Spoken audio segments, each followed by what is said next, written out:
Feliz Santo Sábado, hermanos. En esta tarde doy las gracias al Señor por tener la oportunidad de compartir una vez la palabra con ustedes.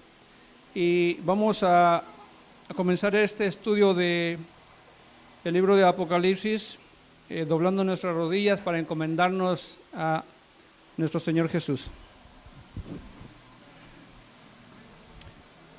Amante Padre Celestial, que tu morada tienes en las alturas de los cielos, bendito y alabado es tu santo nombre, Señor. Al doblar nuestras rodillas, lo hacemos en humildad, Padre, y pidiéndole que su Espíritu Santo, sus santos ángeles nos acompañen. Le pedimos que bendiga a todo su pueblo, que derrame su Espíritu Santo, que su palabra sea glorificada en toda la tierra como está escrito en su palabra, que la tierra será llenada de su gloria. Le pedimos, Padre, que nos guíe a través del estudio de su palabra. Se lo pedimos en el nombre de Cristo Jesús. Amén. Muy bien, hermanos. Hemos estado estudiando el libro de Apocalipsis, o el libro de la Revelación, y acabamos de estudiar las bienaventuranzas. Encontramos que en la palabra de Dios, en el libro de Apocalipsis más específico, encontramos 7 bienaventuranzas, y que estas 7 bienaventuranzas encapsulaban doctrinas de verdad presente, doctrinas profundas, y tocamos pues básicamente por encima, pero conforme vayamos estudiando, es posible que surjan de nuevo lo que encapsulaban estas 7 bienaventuranzas. Pero hoy vamos a comenzar un estudio que lo encontramos en Apocalipsis capítulo 7, Apocalipsis capítulo 1, versículo 4 al 6. Si nos das la diapositiva, Hedy, por favor, para que los hermanos lo puedan contemplar ahí. Y dice así, Apocalipsis 1, 4 y 6, dice: Juan a las 7 iglesias que están en Asia, gracia y paz a vosotros, del que es, y que era, y que ha de venir, y de los 7 espíritus que están delante de su trono, y de Jesucristo el testigo fiel, el primogénito de los muertos, y el soberano de los reyes de la tierra, al que nos amó y nos lavó de nuestros pecados con su sangre, y nos hizo reyes y sacerdotes para Dios su Padre. A él sea gloria e imperio por los siglos de los siglos. Amén. Hermanos, en esta introducción de estos versos, dame la otra imagen, Hedy, por favor. En esta introducción, déjalo un momento ahí, Hedy. Noten ustedes que tengo algunas palabras resaltadas. Por ejemplo, la salutación dice: gracia y paz a vosotros. Esta salutación, hermanos, quiero decirles que no es un saludo como lo da un hombre que con un buen deseo. No, esta salutación viene de parte del Padre, del que es, de que era, el que ha de venir, de los 7 espíritus y de Jesucristo, el testigo fiel. Entonces, quiero decir, hermano, que la palabra gracia y paz no son palabras vacías. En Hebreos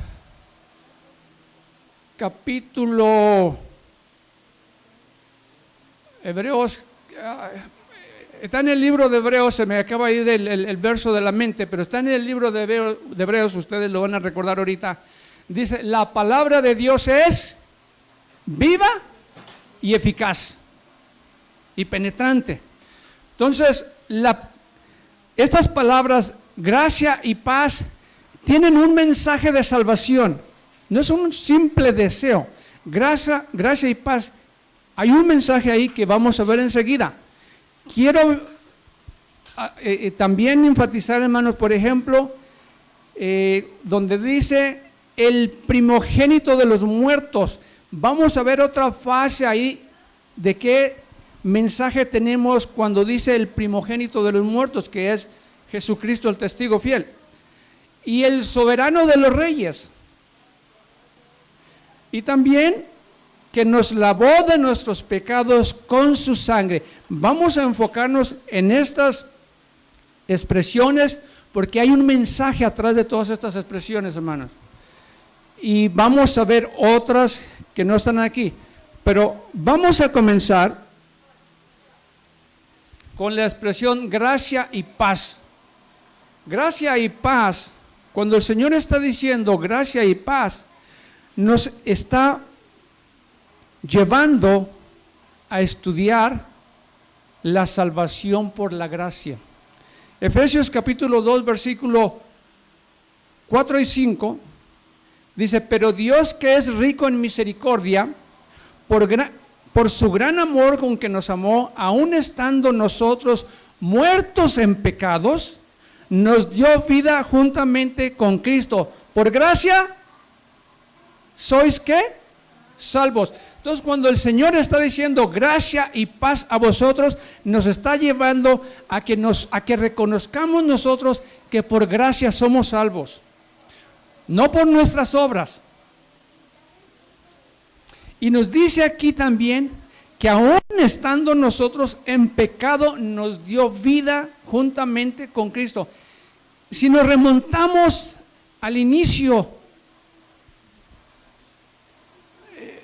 cuando Dios creó al hombre, Adán y Eva, ¿cómo se encontraba Adán y Eva después de que pecaron? ¿Cómo estaban? Estaban desnudos. Entonces, aquí nos presenta, tengan en mente, hermanos, que han pasado 6,000 años y nosotros también estamos desnudos por nuestros pecados, pero el Señor Jesús, en su gracia, dice que nos ha dado la salvación, estando aún muertos en pecados. A eso se refiere cuando dice gracia y paz.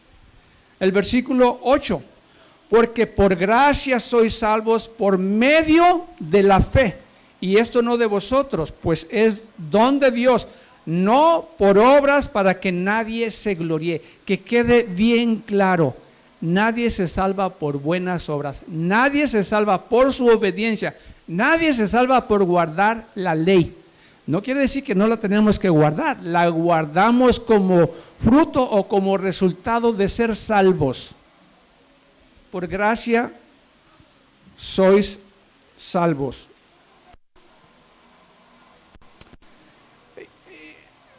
Otro punto, déjenme regresar. Aquí en Juan 1, 4 y 6, que habíamos tenido la primera diapositiva, nos dice: gracia y paz a vosotros del que es y que era y que ha de venir, y de los 7 espíritus que están delante de su trono. Pregunta, hermanos, he escuchado que cuando se lee 7 espíritus, algunos creen que representa 7 ángeles que están delante del trono de nuestro Señor Jesús. Yo no estoy de acuerdo con eso. Yo creo que es el Espíritu Santo, y le voy a decir por qué. Porque aquí nos está diciendo gracia y paz a vosotros del que es, del que era y del que ha de venir, y de los 7 espíritus que están delante de su trono, y de Jesucristo el testigo fiel. No puede venir gracia de los ángeles, solamente puede venir gracia de la divinidad. Por eso es que este saludo es de parte del Padre, del Hijo y del Espíritu Santo, porque solamente ellos tienen gracia. Un ángel no tiene gracia para darnos. ¿No es cierto, hermana La Luz? Ánimo, hermana.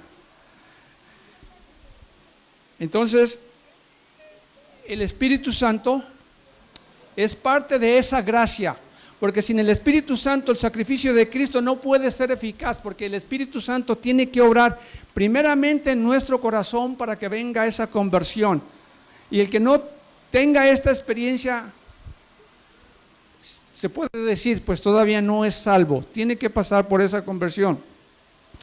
Romanos 8:26: y de igual manera el Espíritu nos ayuda en nuestra debilidad, pues ¿qué hemos de pedir como conviene? No lo sabemos, pero el Espíritu mismo intercede por nosotros con gemidos indecibles. ¿Quién intercede por nosotros? El Espíritu Santo. Pero aparte, en la palabra de Dios, ¿quién otra persona encontramos bíblicamente que intercede por nosotros? ¿Los santos? ¿La Virgen María? No. En Timoteo nos dice que el Señor Jesús es el único que intercede por nosotros y el Espíritu Santo. De ahí no hay más intercesores hablando bíblicamente. Si usted me habla de tradición, de mandamientos de hombre, usted puede incluir santos y mártires, pero nada de eso es bíblico y lo siento mucho. No respeto lo que no es palabra de Dios. Respeto solamente la palabra de Dios y creo solamente la palabra de Dios. No creo en tradiciones, no creo en mandamientos de hombres. Dice Romanos 5, 1 al 2. Justificados pues por la fe, ¿tenemos qué? Tenemos paz para con Dios por medio de nuestro Señor Jesucristo, por quien también tenemos entrada por la fe a esta gracia en la cual estamos firmes y nos gloriamos en la esperanza de la gloria de Dios. Entonces aquí tenemos que una vez que hemos sido justificados, aceptamos la justificación, estamos en armonía con la ley de Dios, estamos en paz con el Señor Jesús, tenemos paz. ¿Por qué? Porque sabemos que nuestros pecados quedaron a un lado. La sangre de Cristo Jesús me limpia de todos pecados. Un amigo me dijo, muéstrame que el Señor Jesús te perdona los pecados. Claro que sí, le dije. Y lo llevé a Primera de Juan, creo que es Juan 1:7, donde dice, la sangre de Cristo Jesús me limpia de todos pecados. Y este mensaje que la sangre de Cristo Jesús nos limpia de todos pecados está en todas las epístolas del apóstol Pablo. Algún día las vamos a ver específicamente ese tema, la sangre de Cristo Jesús nos limpia de todo pecado. Muy bien, entonces ese saludo tiene que ver con el mensaje de salvación por la gracia. Y una vez recibida la gracia, tenemos paz. Eso es lo que está diciendo, gracia y paz de parte del que es, del que era y que ha de venir, de los 7 espíritus que están delante de su trono y de Jesucristo, el testigo fiel. ¿Y qué? De Jesucristo, el primogénito de los muertos. Fue el Señor Jesús, pregunta, el primogénito de los muertos. Vuelvo a preguntar, ¿fue el Señor Jesús el primogénito de los muertos? No contesta nadie. ¿No hay respuesta? La hermana dice sí. Sí. Pero encontramos que cuando estaba en vida el Señor, el Señor vino a este mundo cuando habían pasado 4,000 años. ¿Cuántas personas no murieron en 4,000 años? ¿Cómo podemos decir que el Señor Jesús es el primogénito de los muertos? Porque su palabra lo dice. ¿Dónde lo captó, hermana? ¿Qué decía? ¿Le viene a la mente?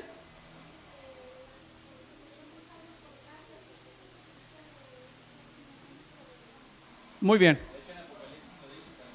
Correcto. Muy bien. Dice Apocalipsis capítulo 13, versículo 8. Y la adoraron a la bestia, no estamos hablando ahorita de la bestia, pero bajo el contexto, y adoraron a la bestia todos los moradores de la tierra, cuyos nombres no están escritos en el libro de la vida del Cordero que fue inmolado desde el principio del mundo. Es decir, cuando Adán y Eva pecaron, el Señor Jesús ya había dado su vida. En el plan de Dios, el Señor Jesús ya se había entregado. Nomás era cuestión de que viniera el tiempo para Él ofrecerse como el sacrificio, como el Cordero de Dios que quita el pecado del mundo. Por eso la palabra nos dice por eso Apocalipsis, lo que estamos estudiando, nos dice que Jesucristo es el primogénito de los muertos. pero tiene todavía más profundidad esa palabra de primogénito. La palabra primogénito viene del griego protótokos, que significa, por lo general dice que es un sustantivo, pero si aplica la palabra protótokos o primogénito, se aplica literalmente o figurativamente. Vamos a verlo primeramente literalmente. ¿Cómo se le aplica al Señor Jesús la palabra primogénito o protótokos literalmente? Mateo 1, versículo 24 y 25 dice: y despertando José del sueño, hizo como el ángel del Señor le había mandado, y recibió a su mujer, pero no la conoció hasta que dio a luz a su primogénito, y le puso por nombre Jesús. El Señor Jesús es el primogénito de la Virgen María. Fue su primer hijo y seguramente su único hijo, porque también al Señor Jesús se le llama el Hijo unigénito. Sabemos, ya hablamos las semanas antepasadas, que la palabra de Dios habla de que el Señor Jesús tenía ciertos hermanos y hermanas, pero aprendimos que eran prácticamente medios hermanos del Señor Jesús, hijos de José. Entonces, aquí tenemos que la palabra primogénito, protótokos, literalmente se aplica en este pasaje como hijo de la Virgen María, literalmente, pero ahora lo tenemos figurativamente. Noten bien, Génesis 41, versículos 50 al 52 dice así: y nacieron a José 2 hijos antes que viniese el primer año de hambre, los cuales dio a luz a Senat, hija de Potifera, sacerdote de On. Y llamó José, no también, y llamó José el nombre del primogénito Manasés, porque dijo: Dios me hizo olvidar todo mi trabajo y toda la casa de mi padre.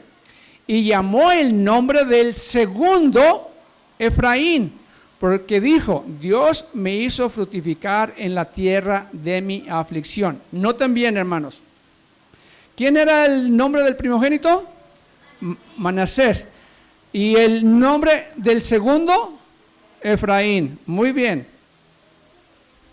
Génesis 48, versículo 13 y 14 dice: y vio Israel, papá de José, y vio Israel los hijos de José. Israel fue traído a Egipto, recuerdan, hubo una hambruna y José estaba en Egipto, como dijo David hoy en la mañana. José era el virrey en Egipto, y vino toda su familia, como 70 personas, por la gran hambruna. Entonces viene Jacob, y está muy contento de encontrarse otra vez de nuevo con su hijo que pensaba que había muerto, y encuentra que ahora tiene hasta 2 hijos. Y dice, y dijo: ¿quiénes son estos? Y respondió José a su padre: son mis hijos, que Dios me ha dado aquí. Y él dijo: acércalos ahora a mí y los bendeciré. Génesis 48, 8 y 9. Sigue diciendo el versículo 13 y 14.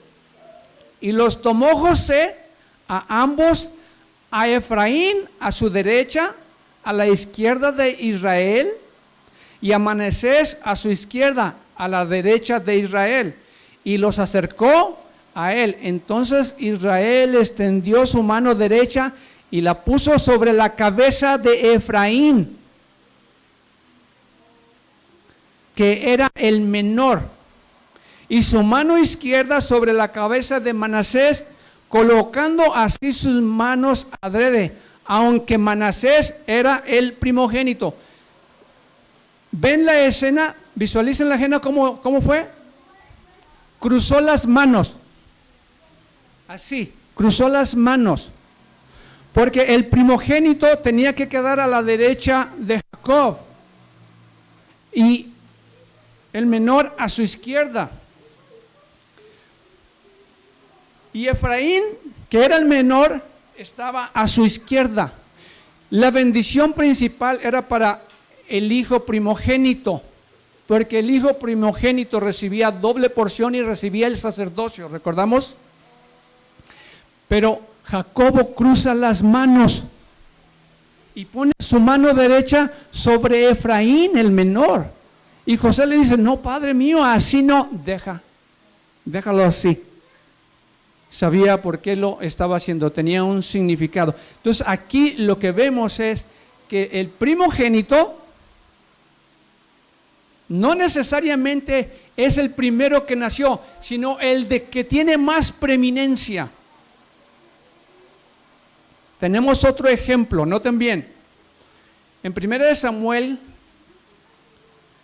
17, versículo 12, dice, y David era hijo de aquel hombre efrateo de Belén de Judá, cuyo nombre era Esaí, el cual tenía 8 hijos. 1 Samuel 16, 11, entonces dijo Samuel a Isaí, ¿son estos todos tus hijos? Y él respondió, queda aún el menor que apacienta las ovejas. Y le dijo Samuel, tráelo, porque ese iba a ser el rey de Israel, tráelo. Se le presentaron los 8 hijos, y cuando miraba a Samuel a aquellos hombres fuertes, grandes, opuestos, hermosos, dignos de ser rey, decía Samuel, seguramente que este va a ser, decía el Señor, no. El otro, seguramente este va a ser, no. Y pasaron 7, ¿ya no tienes más hijos? Dice, sí, hay uno, pero es el más chico, está cuidando las ovejas, tráelo. Dijo, este es. Dice Salmos 89, 20, hallé a David mi siervo, lo ungí con mi santa unción. Y el versículo 27, yo también le pondré por primogénito, el más excelso de los reyes de la tierra. Entonces vemos aquí que primogénito es el más excelso de la tierra, y primogénito lo estamos viendo aquí en el sentido figurado, no literal, porque el primogénito siempre es el primero, pero el primogénito, el que debe ser más excelso, no necesariamente es el mayor, sino hasta el menor. Entonces aquí, cuando está hablando de que nuestro Señor Jesús es el primogénito, está hablando de su excelencia, no de que sea primero en número, sino de su excelencia. Colosenses capítulo 1, versículo 15, 18, dice, Él es la imagen del Dios invisible, el primogénito de toda creación. Ojo, Él es la imagen del Dios invisible, el primogénito ¿de qué? De toda creación. Noten bien lo que hemos estado repasando. No significa que es el primer creado, sino el excelso, el que comenzó la creación. Él es la imagen del Dios invisible, el primogénito de toda creación, porque en Él fueron creadas todas las cosas, las que hay en los cielos y las que hay en la tierra, visibles e invisibles, sean tronos, sean dominios, sean principados, sean potestades. Todo fue creado por medio de Él y para Él, y Él es antes de todas las cosas, y todas las cosas en Él subsisten, y Él es la cabeza del cuerpo que es la iglesia. ¿Quién es la cabeza de la iglesia? Cristo, no es el hombre, hermanos. Cristo es la cabeza de la iglesia.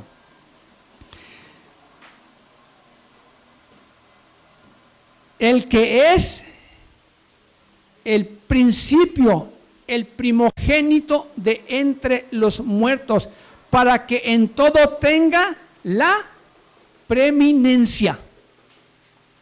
para que en todo tenga la preeminencia. Entonces aquí nos está diciendo el apóstol Pablo que cuando Juan está usando la palabra primogénito, estamos hablando de que Cristo es la preeminencia en todas las cosas.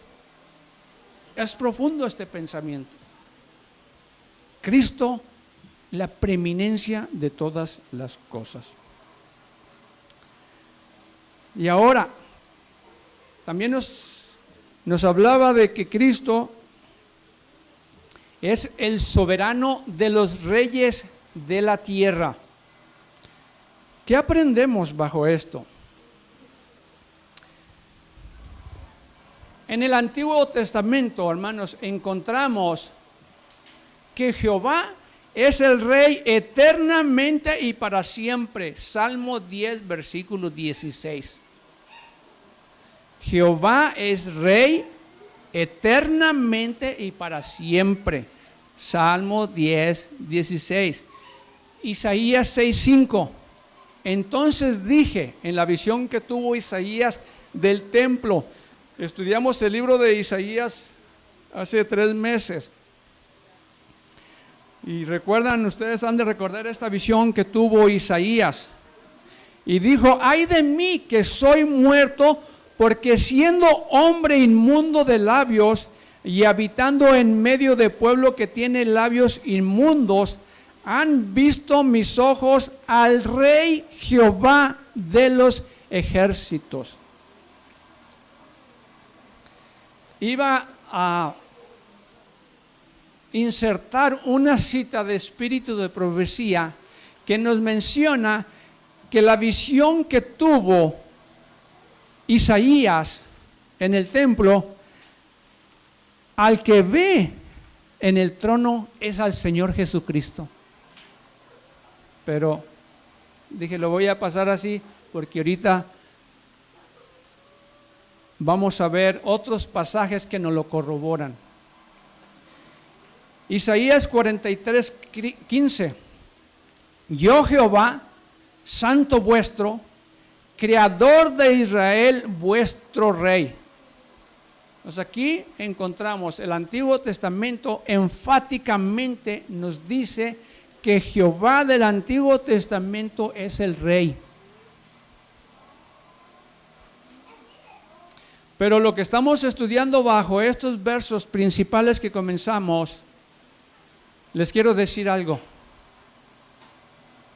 Todas las prerrogativas, toda la autoridad, los nombres, la preeminencia que tiene el Padre, la comparte con el Hijo. Y ahí vamos a ver que el Hijo toma todos los atributos del Padre. Por ejemplo, este de rey. Zacarías capítulo 9, versículo 9, profetizando, dice así: alégrate mucho, hija de Sión, da voces de júbilo, hija de Jerusalén. He aquí tu rey vendrá a ti, justo y salvador, humilde y cabalgando sobre un asno, sobre un pollino, hijo de asna. Un pasaje completamente familiar para nosotros porque lo conocemos en el Nuevo Testamento, en Mateo capítulo 21, versículos 4 y 5, que nos dice: todo esto aconteció para que se cumpliese lo dicho por el profeta, cuando dijo: decid a la hija de Sión, he aquí tu rey viene a ti, manso y sentado sobre una asna, sobre un pollino de animal de carga. ¿A quién le está dando el título Mateo en esta profecía? ¿Quién es el rey? El Señor Jesús. Zacarías profetiza que vendría el rey. Mateo dice que ese rey es el Maestro, el Señor Jesús. Le da ahí el título del rey. No solamente Mateo. Vamos a ver en el libro de Apocalipsis, dice, los capítulo 17, versículos 13 y 14. Hablando de las naciones que se van a unir con ese poder político religioso, que sabemos quién es, que en la Biblia simbólicamente la llama una bestia. Dice, estos tienen un mismo propósito y entregarán su poder y su autoridad a la bestia. Pelearán contra el Cordero y el Cordero los vencerá, porque Él es Señor de señores, ¿y qué? Y Rey de reyes, y los que están con Él son llamados y elegidos y fieles. Apocalipsis 19, 6. Y en su vestidura y en su muslo tiene escrito este nombre: Rey de reyes y Señor de señores. Así que el Señor Jesús, que en el Antiguo Testamento se nos presenta como Jehová, en el Nuevo Testamento se nos presenta como el Señor Jesús.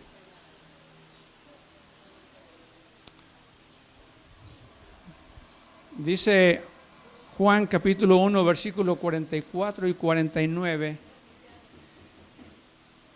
que Felipe era de Betsaida, la ciudad de Andrés y Pedro. Felipe halló a Natanael y le dijo: hemos hallado a aquel de quien escribió Moisés en la ley, así como los profetas, a Jesús. ¿De quién escribió Moisés? De Jesús, en la ley y en los profetas. A Jesús, el hijo de José de Nazaret. Natanael le dijo: ¿de Nazaret puede salir algo bueno? Porque Nazaret era una ciudad corrupta. De paso les digo que el Señor Jesús estuvo en varias ciudades, vivió en varias ciudades con la Virgen María. En Belén, en Nazaret, en Egipto y probablemente en Éfeso, que así es como se entiende que fueron los últimos días tanto de Juan como de María. ¿De Nazaret puede salir algo de bueno? Le dijo Felipe: ven y ve. Cuando Jesús vio a Natanael que se le acercaba, dijo de él: he aquí un verdadero israelita, en quien no hay engaño. Le dijo Natanael: ¿de dónde me conoces? Respondió Jesús, le dijo: antes que Felipe te llamara, cuando estabas debajo de la higuera, te vi. Respondió Natanael y le dijo: Rabí, tú eres el Hijo de Dios, tú eres el Rey de Israel. Tú eres el Rey de Israel. ¿Quién es el Rey de Israel? Jehová. Y aquí Felipe le está diciendo: tú eres el Rey de Israel. Jesús es Jehová. Jesús comparte el nombre de Jehová. Comparte el nombre. Judas, versículo 4, dice: porque algunos hombres han entrado encubiertamente, los que desde antes habían sido destinados para esta condenación, hombres impíos, que convierten en libertinaje la gracia de nuestro Dios y niegan a Dios, el único soberano, y a nuestro Señor Jesucristo. Observen esa imagen. ¿Ya la vieron?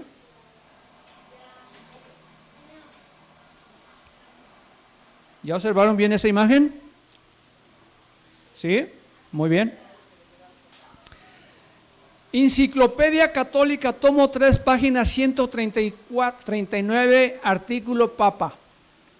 Dice: El Papa es de tan grande dignidad y ensalzado que no es un simple hombre no es un simple hombre, sino como si fuese Dios, el vicario de Dios. El Papa es de dignidad tan sublime y suprema que, hablando con propiedad, no ha sido establecido en algún grado de dignidad, sino más bien ha sido colocado en la misma cúspide de todas las dignidades. El Papa es llamado Santísimo porque se presume que legítimamente lo es. Solo Él es santo. Solo el Papa merece ser llamado Santísimo, porque únicamente Él es el vicario representante de Cristo, manantial y fuente y plenitud de toda santidad.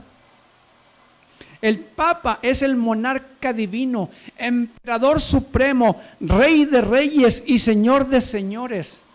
De ahí que el Papa lleva una corona triple como Rey del cielo, Rey de la tierra y Rey de las regiones inferiores. Además, la autoridad y el poder del pontífice romano no se refieren solo a las cosas celestiales, a las terrenales y a las que están debajo de la tierra, sino que llegan hasta sobre los ángeles, pues es mayor que ellos. De manera que si pudiera dar el caso de que los ángeles errasen en la fe o pensasen en forma contraria a la fe, podrían ser juzgados y excomulgados por el Papa. El Papa tiene tan grande dignidad y poder que forma uno con Cristo, el mismo tribunal. El Papa es como Dios en la tierra. Voy a regresar la imagen. Es muy significativa la imagen, ¿no? Regresa la otra imagen. Porque algunos hombres han entrado encubiertamente, los que desde antes habían sido destinados para esta condenación, hombres impíos que convierten en libertinaje la gracia de nuestro Dios y niegan a Dios el único y soberano y a nuestro Señor Jesucristo. Regresamos ahora sí a la nota que leímos de nuevo.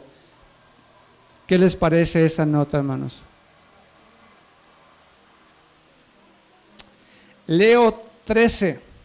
Papa Leo XIII, en una encíclica del 20 de junio de 1894, afirmó: nosotros ocupamos sobre la tierra el lugar del Dios omnipotente. Las grandes encíclicas, las grandes cartas encíclicas de Leo XIII o XIII, página 304. El Concilio de Trento declara: sin el sacerdote, la muerte y la pasión de nuestro Señor no nos beneficiaría. Ve cuán grande es el poder del sacerdote. Por solo una palabra que sale de sus labios, convierte a un pedazo de pan en Dios. Esto requiere mayor poder que la creación de un mundo. Si yo me encontrara con un sacerdote y con un ángel, saludaría al sacerdote antes de saludar a un ángel o al ángel. El sacerdote ocupa el puesto de Dios. Estas notas, hermano, las pueden encontrar en el libro de Ligorio, sacerdote que escribió las obligaciones de los sacerdotes. Los sacerdotes que leen estos libros y se les inculca esta enseñanza.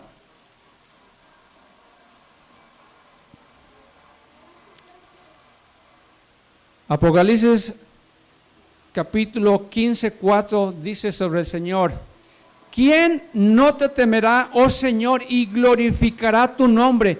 Pues solo tú eres santo, por lo cual todas las naciones vendrán y te adorarán, porque tus juicios se han manifestado.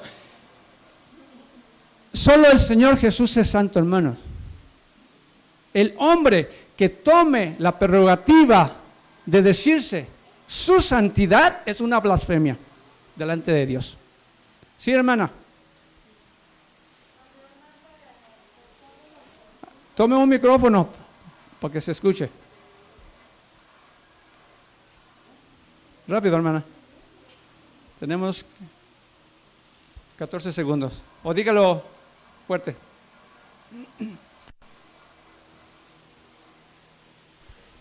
Pues realmente lo vemos, hermano, porque todo lo que está escrito ahí, como la del Trento y todo eso, el Loyola dice que salió de la escuela ahí de los jesuitas, y pues todo eso lo trajo a nuestra iglesia y se filtró dentro de nuestra iglesia.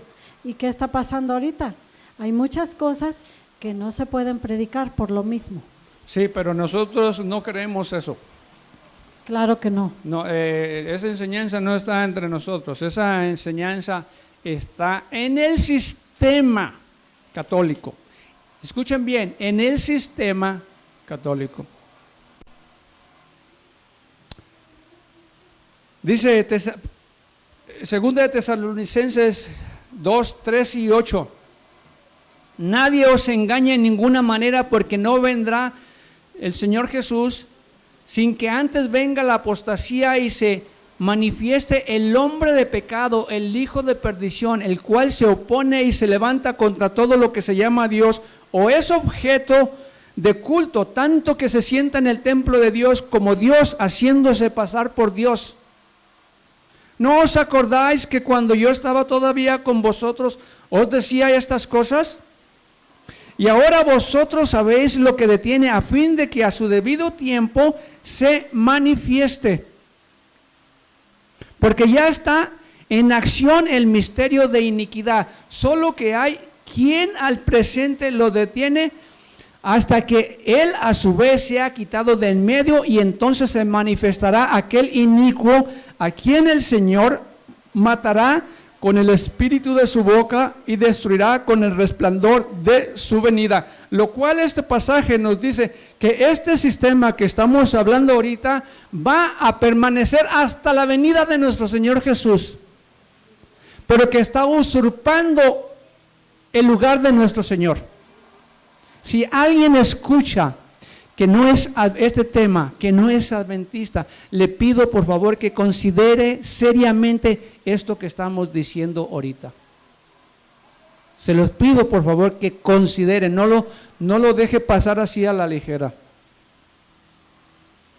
Y ahora, dice, al que nos amó y nos lavó de nuestros pecados con su sangre. Son los versos que leímos primero, ¿verdad? ¿Qué tenemos que aprender sobre esto del que nos amó y nos lavó de nuestros pecados con su sangre? Escuchen este video, hermanos. Este hombre se llama Tony Palmer. Este hombre es... Unieron esas dos definiciones. Escuche esto. Leo textualmente de la página web del Vaticano. Justificación significa que Cristo mismo es nuestra justicia, en la cual compartimos a través del Espíritu Santo conforme con la voluntad del Padre. Juntos nosotros, católicos y protestantes, luteranos, creemos y confesamos que por gracia solamente, en la fe y en los méritos salvíficos de Cristo, y no por algún mérito de nuestra parte, somos aceptados por Dios y recibimos el Espíritu Santo, el cual renueva nuestros corazones, capacitándonos y llamándonos a buenas obras. Déjenles explico algo, hermano. Este hombre se llama Tony Palmer. Él es de la fe anglicano. Pero él fue enviado por el Papa porque tienen una amistad muy estrecha. Ya está en el descanso, creo, este hombre. Pero este hombre, sí, recién, hermano. En 1999, la iglesia luterana, primeramente, después la iglesia metodista, llegaron a un acuerdo con representantes de la iglesia católica en cuanto a la doctrina de la justificación de la fe, que era la que separaba al protestantismo del catolicismo.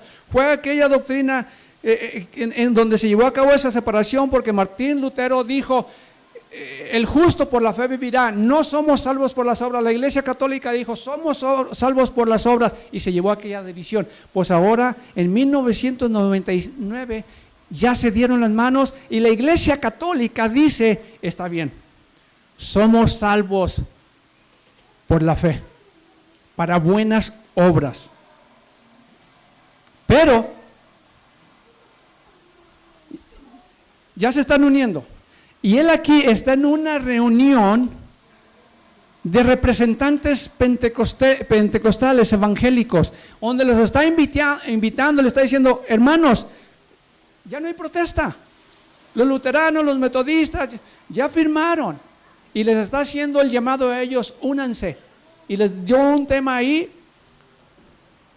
y obviamente se unieron. Después hablaremos de eso. Pero el punto aquí es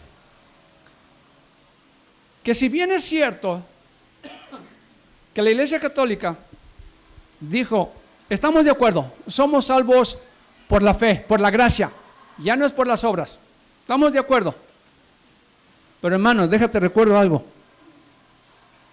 ¿Cuántas tesis esclavó Martín Lutero en la puerta ¿no? 95. No es un solo punto, hermanos. Son 95. Muchas de ellas, de estas 95, tenían que ver con la cuestión de las indulgencias. Vamos a ver este otro video. A ver, Gedi. Quizá ahora somos todos católicos de nuevo, pero somos reformados. Somos católicos en el sentido universal. Ya no protestamos más contra la doctrina de salvación de la Iglesia Católica. Ahora predicamos el... Dice él, ahora predicamos el mismo evangelio. ¿Será cierto que predicamos el mismo evangelio? Claro que no. Claro que no. Daniel 11:32 dice, con lisonja seducirá a los violadores del pacto, mas el pueblo que conoce a su Dios se esforzará y actuará. Con lisonjas seducirá a los violadores del pacto, mas el pueblo que conoce a su Dios se esforzará.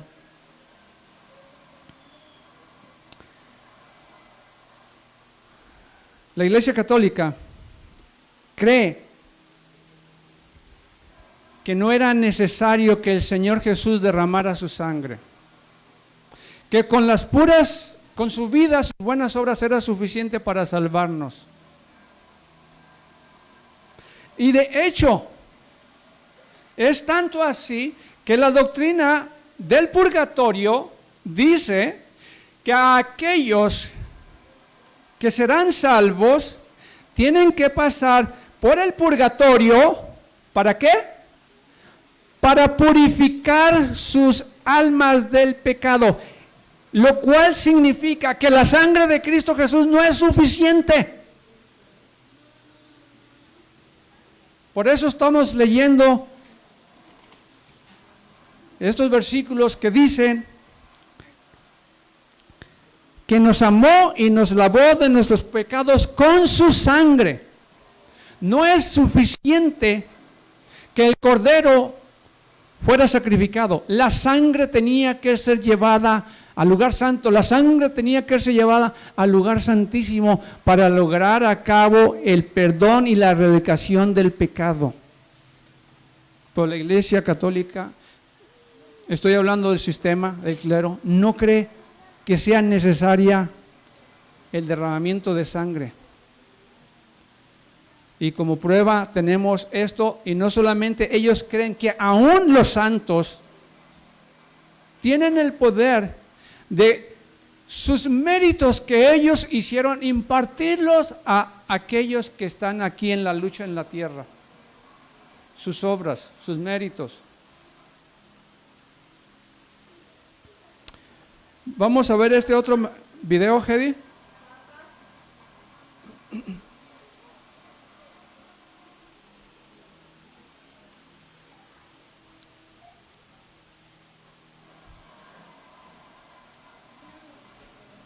No, creo que ese no lo tenemos, ¿verdad?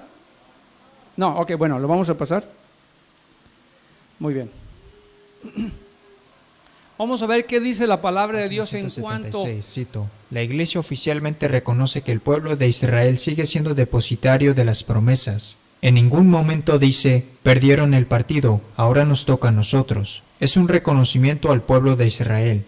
Claramente esto significa que el pueblo judío que rechaza a Cristo, cito, sigue siendo el pueblo depositario de las promesas. Esto es, el pueblo judío sigue siendo el pueblo elegido de Dios. Esto lo escribe el Papa en su libro Del cielo a la tierra, algo así se llama el libro, por ahí aparece. Lo escribe el Papa. Y está reconociendo, pero espérenme una cosa, hermano. Está reconociendo que el pueblo judío es el depositario de la verdad de Dios. No va de acuerdo. Eso lo tomé de un video católico, de un católico tradicional que está diciendo, ¿qué está diciendo el Papa? Esto no es así. Está protestando un católico porque está reconociendo al pueblo judío como el pueblo de Dios, mientras que el catolicismo dice, nosotros somos la iglesia verdadera y los judíos van a venir a nosotros a buscar la salvación. Eso es lo que cree el sistema católico. Y el católico que presentó este video está diciendo apostasía. Pero de todos modos, con lisonjas seducirá a los violadores del pacto, mas el pueblo que conoce a su Dios se esforzará y actuará. ¿El pueblo judío reconoce a Cristo Jesús como el Mesías? No. Entonces, ¿de qué estamos hablando? ¿De qué están hablando? Sí. Dice exactamente, o sea, sabemos, hermanos, que la herida de muerte, noten bien, hermanos, se me pasaron algunos pensamientos que tenía en mente, ahorita me vinieron. Recuerden, hermanos, que la profecía nos dice que este sistema que se presenta como un sistema, como un símbolo de una bestia, un poder político religioso, había recibido una herida de muerte. Pero estamos leyendo que el misterio, déjenme regresar unos, para no perder las palabras exactas. Porque ya está en acción el misterio de iniquidad, solo que hay al presente lo detiene hasta que él a su vez sea quitado de en medio, y entonces se manifestará aquel inicuo a quien el Señor matará con el espíritu de su boca y destruirá con el resplandor de su venida. Lo que estamos diciendo, hermanos, es de que ya está obrando el misterio de iniquidad de nuevo. En el pasado vimos, cuando estaba el apóstol Pablo, que el misterio de iniquidad ya estaba trabajando. Y este misterio llegó el momento en el año 538, cuando el emperador Justiniano, por medio de un decreto del 1533, pero que entró en efecto en 538, dijo: el obispo de Roma es cabeza de todas las iglesias.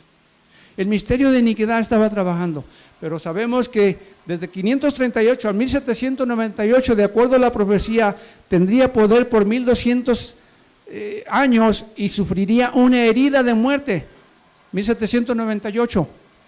Pero esta herida iba a surgir de nuevo, se iba a ser sanada. Les puedo mostrar videos donde el Papa está hablando al pueblo protestante de esa herida, queremos que sea sanada.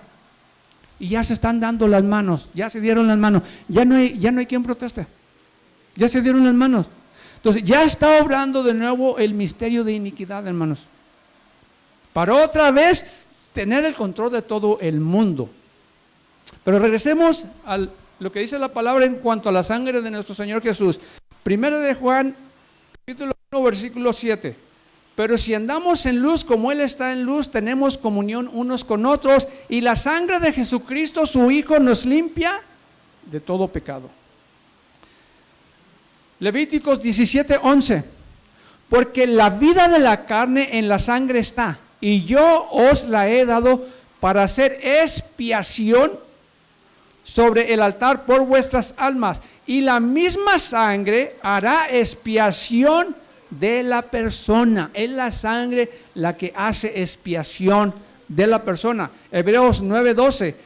Y no por sangre de machos cabríos ni de becerros, sino por su propia sangre entró una vez para siempre en el lugar santísimo, habiendo obtenido eterna redención.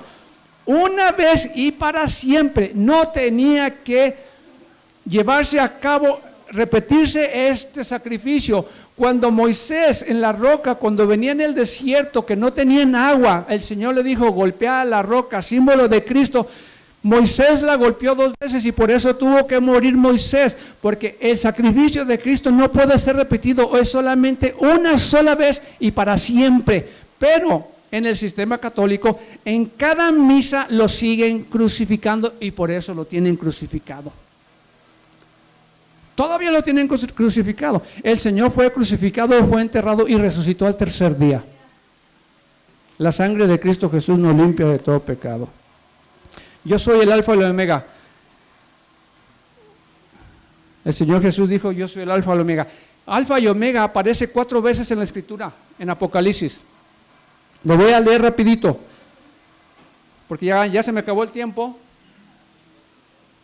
Y me queda en esta última fase nomás. Yo soy el alfa y el omega, el principio y el fin, dice el Señor, el que es y que era y que ha de venir, el Todopoderoso.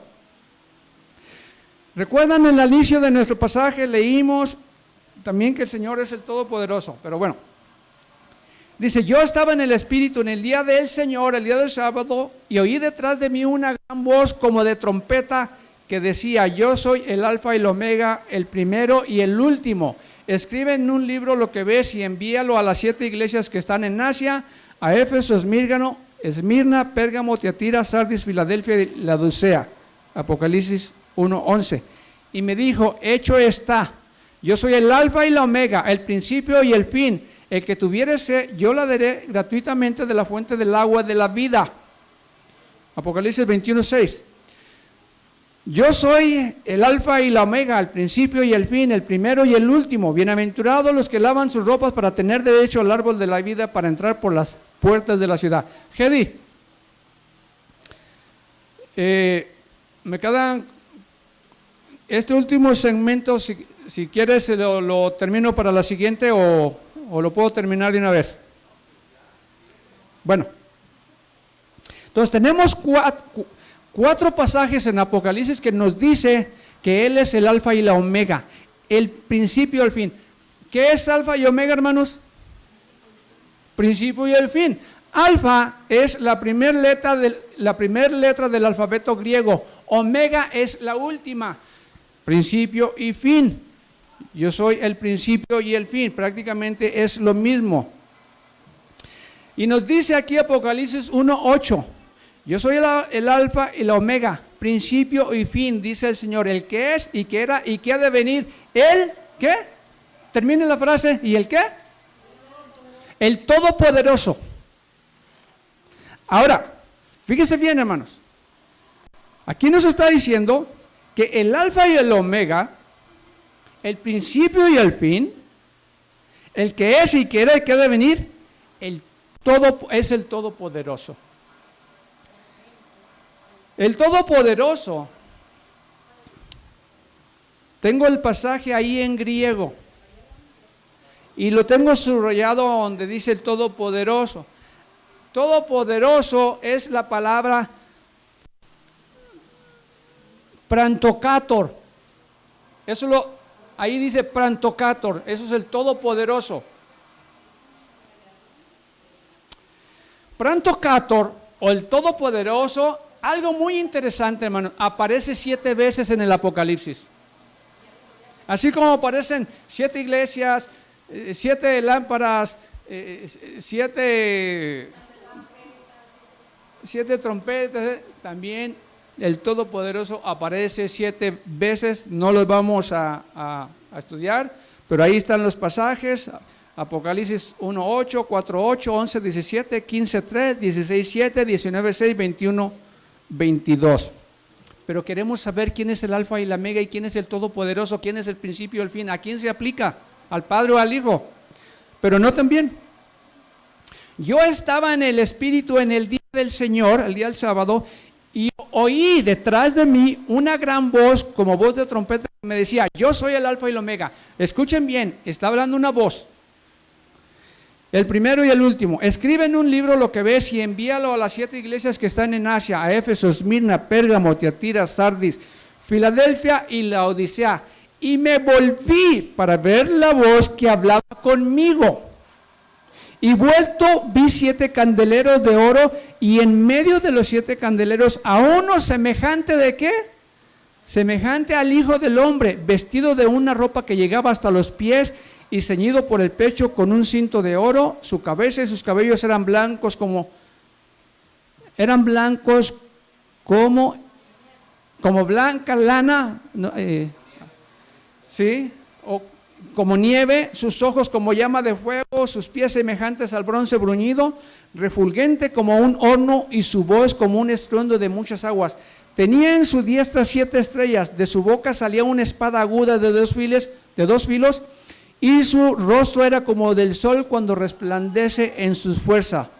Cuando le vi, caí como muerto a sus pies, y él puso su diestra sobre mí, diciéndome, no temas, yo soy el primero y el último. Y el versículo 18, el que vivo y estuvo muerto, mas he aquí que vivo por los siglos de los siglos, amén, y tengo las llaves de la muerte y del Hades. ¿No es claro ahí que es el Hijo del Hombre, el Señor Jesús, a quien aplica el alfa, la omega, el principio, el fin, el primero, el último? Es nuestro Señor Jesús, el Todopoderoso.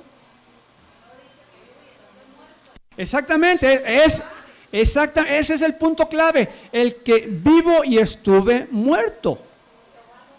Exactamente. Entonces, estos títulos se le aplican al Señor Jesús. Y hago énfasis en el Todopoderoso. Porque algunos creen que el Todopoderoso nomás se le aplica al Padre y no al Hijo. Pero aquí vemos que Apocalipsis se le aplica también al Hijo el título, el Todopoderoso. Lean Apocalipsis 1:17 y Apocalipsis 7:1. Vamos a lo mismo. Apocalipsis 1:17 dice, cuando le vi, caí como muerto a sus pies, y él puso su diestra sobre mí, diciéndome, no temas, yo soy el primero y el último. Y Apocalipsis 2:1 dice, y escribe al ángel de la iglesia en Esmirna, el primero y el postrero, el que estuvo muerto y vivo, dice esto. Una vez más, aquí, la palabra en Apocalipsis 1:7, si ustedes notaron, dice, yo soy el primero y el último, pero en Apocalipsis 2:8 dice el primero y el postrero. Nos da otra palabra, pero se los traigo en griego y es la misma palabra y identifica aquí el primero y el postrero, el que estuvo muerto y vivió, dice estas cosas. Entonces aquí, primero es protos kaiho escatos, protos kaiho escatos, primero y el último. El segundo verso igual, protos kaiho escatos, primero y último. Aunque acá nos dicen uno, primero, el último, primero y postrero. Así que, y se aplica al Señor Jesús. Y termino con esto.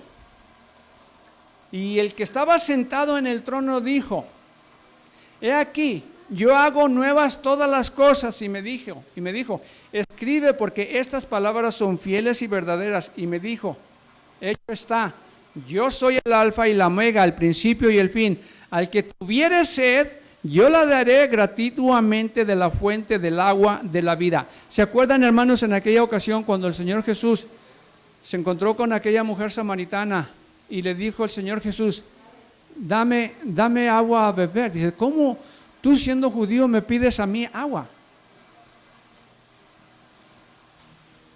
Dice aquí que el Señor Jesús respondió y le dijo, cualquiera que bebiere de esta agua volverá a tener sed, mas el que bebiere del agua que yo le daré no tendrá sed jamás, sino que el agua que yo le daré será en él una fuente de agua que salte para vida eterna. El Señor Jesús en Apocalipsis 21:6 nos dice, al que tuviere sed, yo le daré gratuitamente de la fuente del agua de la vida. No te cuesta, no necesitas hacer penitencias, no necesitas hacer obras, es por gracia, es por fe, solamente cree.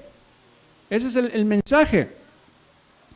Entonces, el que quiere del agua gratuitamente, lo vemos aquí en Juan, que él dice, el agua que yo le daré será en él una fuente de agua que salte para vida eterna. Con esto terminamos y yo digo amén.